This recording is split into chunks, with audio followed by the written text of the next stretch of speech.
आगे बढ़ते हैं देश हित की दूसरी खबर स्टोरी जिसमें आपका हित छुपा है। अगर आप सड़क पर गाड़ी से आते जाते हैं तो आपके पास 4 लाइफलाइन है।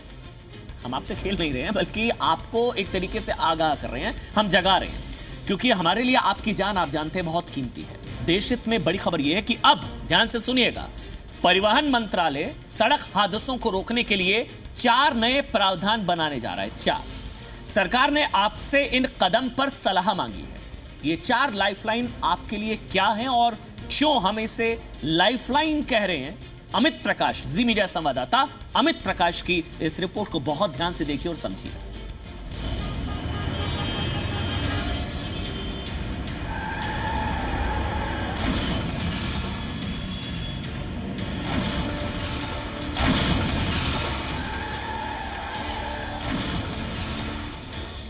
बस इस वीडियो को यहीं रोक दीजिए और अब जरा मेरी बातों पर ध्यान दीजिए। मैं जी न्यूज का एक रिपोर्टर हूं। हर रोज खबरों की तलाश में इसी तरह सड़क पर निकलता हूं और आए दिन सड़कों पर दुर्घटनाएं होते हुए देखता हूं। आपने भी शायद कई बार जानलेवा सड़क हादसे देखे होंगे, या फिर हो सकता है किसी हादसे में आप खुद भी बाल बाल बचे हों। आप नहीं चाहते कि देश की सड़कों पर सड़क दुर्घटनाएं हो ही ना, और अगर हो भी तो किसी की जान न जाए, वो बच जाए।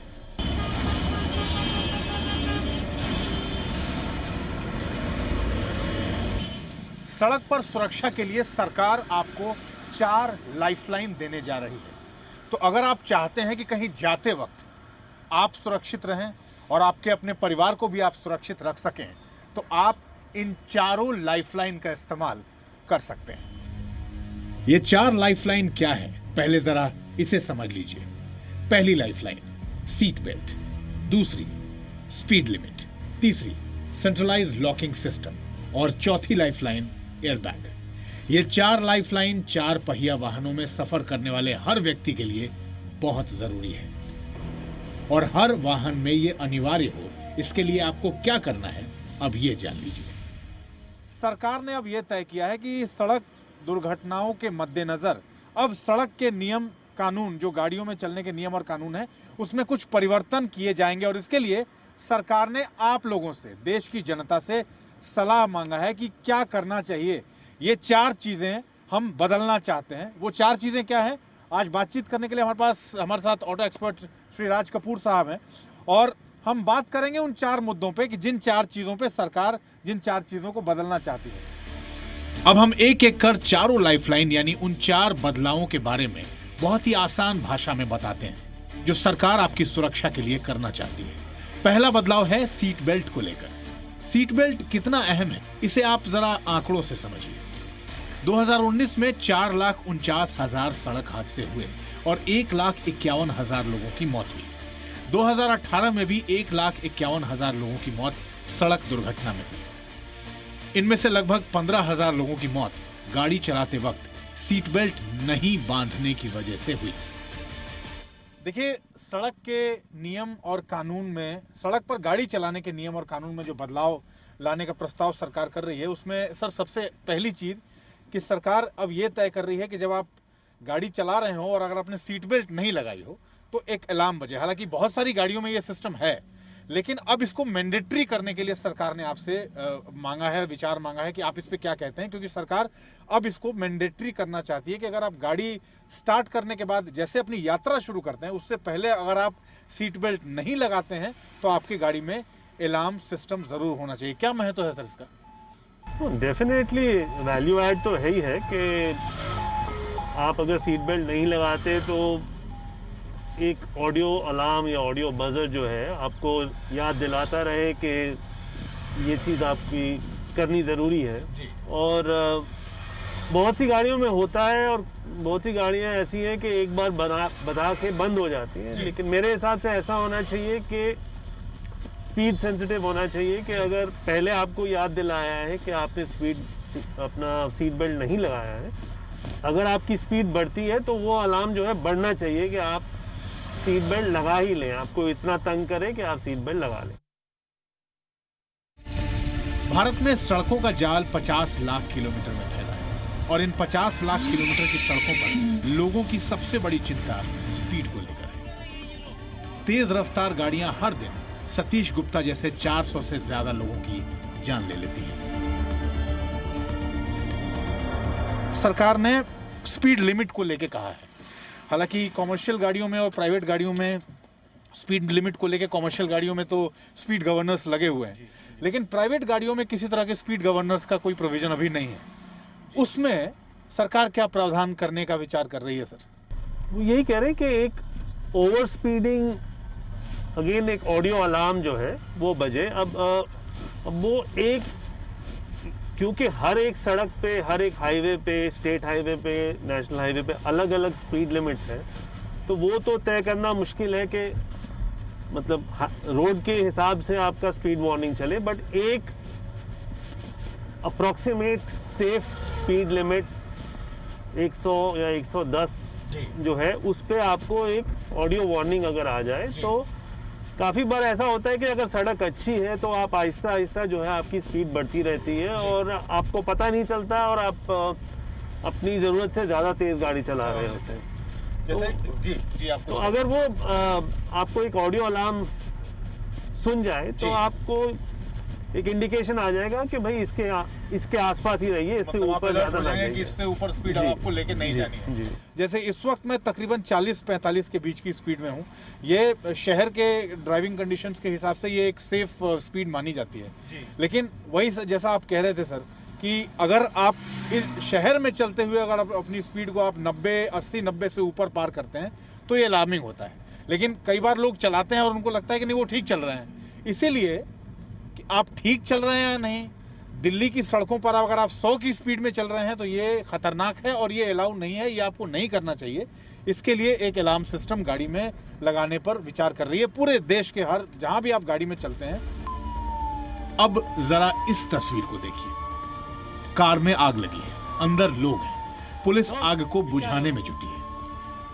कार अंदर से लॉक है, दरवाजा नहीं खुल रहा है। अब ऐसी स्थिति में इस कार में सवार लोगों की जान बचाना असंभव है, लेकिन अब नए बदलाव से ऐसी स्थिति को बदला जा सकता है। कैसे? सेंट्रलाइज लॉकिंग सिस्टम के जरिए। नॉर्मली जो ये लॉक है और दरवाज़ा खोलने का ये जो रिमोट लीवर है जी, ये मैकेनिकल होता है जी।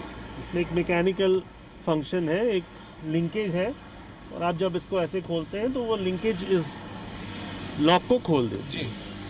जब हम सेंट्रल लॉकिंग लगाते हैं तो इसी के साथ एक सर्वो मोटर लग जाती है जो कि ये काम आपके लिए बटन दबा के करती है जी।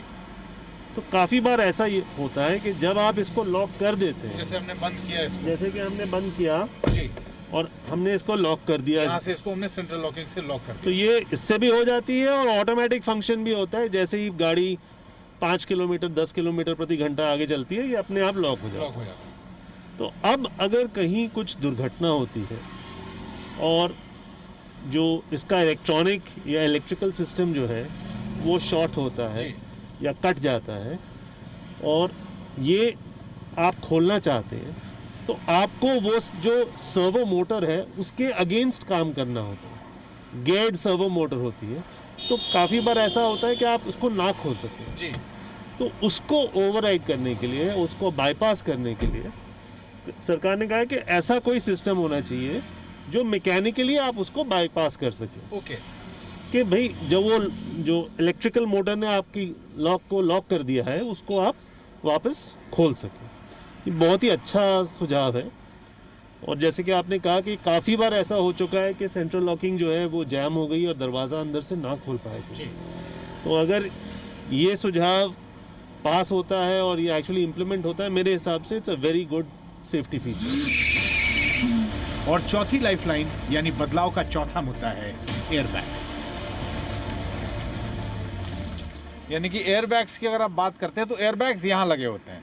जो ड्राइवर सीट के एयरबैग्स यहाँ होते हैं और यहाँ होते हैं ड्राइवर साइड का एयरबैग, ये एयरबैग है, ये एयरबैग है। ड्राइवर साइड का एयरबैग यहाँ होता है स्टीयरिंग। ये SRS यहाँ लिखा हुआ है, आप देखेंगे SRS, और इसमें नहीं है एयरबैग्स, और इसमें नहीं है।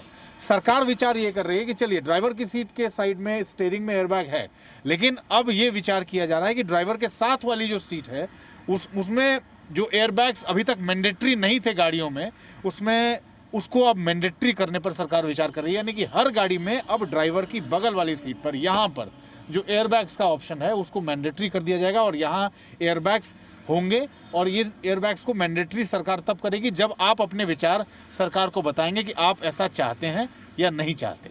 तो इन 3-4 चीज़ों को लेकर सरकार विचार कर रही है और उसके लिए सरकार ने अपना जो अमेंडमेंट के लिए जो चीज़ें अपनी वेबसाइट पर रखी हैं, जिन चीज़ों को वो अमेंड करना चाहते हैं उस पर आपका सुझाव मांगा है। तो देख समझ के और अपनी सुरक्षा, अपने परिवार की सुरक्षा के लिहाज से उन सारी चीज़ों को देख के तय करिए और उसके बाद सरकार को अपनी तरफ से अपनी बात वहाँ रखिए, सरकार के प्लेटफॉर्म पर रखिए। उसी हिसाब से सरकार कार्रवाई करेगी और चीज़ों को मैंडेटरी करेगी। उसी हिसाब से सरकार आगे के नियम तय करेगी ताकि आपका परिवार सड़क पर चलते हुए या फिर गाड़ी के भीतर, ऐसे भी आप अगर यात्रा ना भी कर रहे हो और ऐसी किसी स्थिति में, किसी इमरजेंसी सिचुएशन में, जैसे मैंने कहा कि सेंट्रल लॉकिंग सिस्टम लॉक हो जाता है और आप बाहर नहीं निकल पाते हैं, इन तमाम चीज़ों को देखते हुए आपके 360 डायमेंशन की सुरक्षा की जिम्मेदारी सरकार लेना चाहती है और इसलिए इन तमाम चीज़ों में सरकार बदलाव करना चाहती है। अमित प्रकाश, जी मीडिया, दिल्ली।